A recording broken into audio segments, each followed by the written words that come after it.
Vipi mwanangu? Vipi mkali? Da kama kaa ndugu yangu. Vipi hapo? Mkali niambie. Unaona na mawazo nini?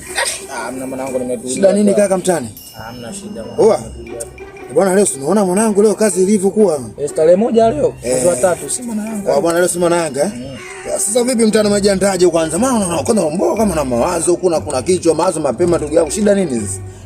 Maana kwanza naona kwanza sasa hata basi kuelewi wewe timu gani kwanza sasa hivi? Simba na Yanga. Hata Simba hiyo na Yanga ndio. Ni Azam. Sababu nakubali sana na Mungu. Unajua sisi ndio tutago na kikosi kipana. Kocha wetu pale nani? Harmonize. Sasa blaza, mimi nimekwambia Simba na Yanga.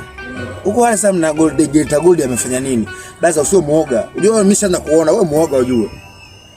Afu mtani wewe. Uweze kanikimbia sasa hivi.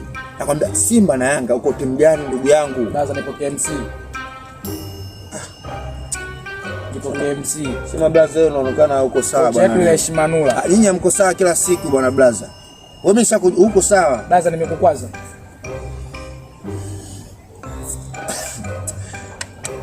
Samani kama nimekukwaza blaza. Hata sifa. Blaza samani kama pumbavu wewe. Angalia basi angalia. Umesikia? Nyinyi hamna kazi. Simba na Yanga basi mimi nipo Geita Gold.